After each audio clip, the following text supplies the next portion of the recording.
माँ दुर्गा प्रतिमूर्ति सह विश्व शांतिर वार्ता दे शुभेच्छा जणाइछन्ति बालुका शिल्पी सरिता गोचायत। कोणार्क चंद्रभागा बेलाभूमि रे बालुका कला माँ दुर्गा विश्व रे शांति फेराइबा पाई प्रार्थना करिछन्ति बालुका शिल्पी। आसंता 12 तारिख रे हेबाकु थिबा दशहरा पूजा को नहीं बालुका शिल्पी सरिता गोचायत निजर बालुका कला माध्यम रे कोणार्क चंद्रभागा बेलाभूमि रे दुर्गति नासिनी माँ दुर्गा प्रतिमूर्ति सह विश्व शांतिर वार्ता देई शुभेच्छा जणाइछन्ति। चंद्रभागा समुद्र कूल रे उपस्थित शताधिक देश विदेश पर्यटक एही बालुका कला को देखिबा सहित अनेक सेल्फी नहीं मजा उठाइथिबा देखिबाकु मिलिछि।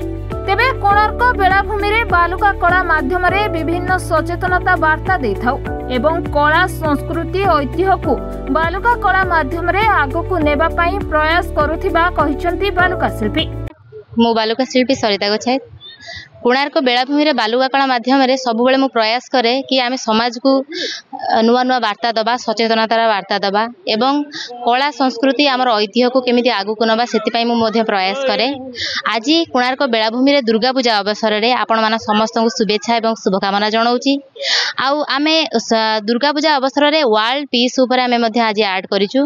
वर्ल्ड पीस रे आमे जेमति जो भली भाबरे विश्व रे आमर जो भली युद्ध चलीची अशांति चारियाडे खेली होई रही आउ या द्वारा आमर मानव समाज एवं आमर परिवेश बहुत क्षतिकार होची। सेति पई आमे आज दुर्गा पूजा अवसर रे समस्त को वार्ता देइछु कि आमे केमति शांतिर सहित आगो को बढ़िबा आ आगुरु जेमति शांति सहित चलुथिले सेही भली पावरे आगो को बढ़िबा एवं चलिबा। कोणार्करो जयंत कुमार सेठीଙ୍କ रिपोर्ट रिपोर्टर्स टुडे।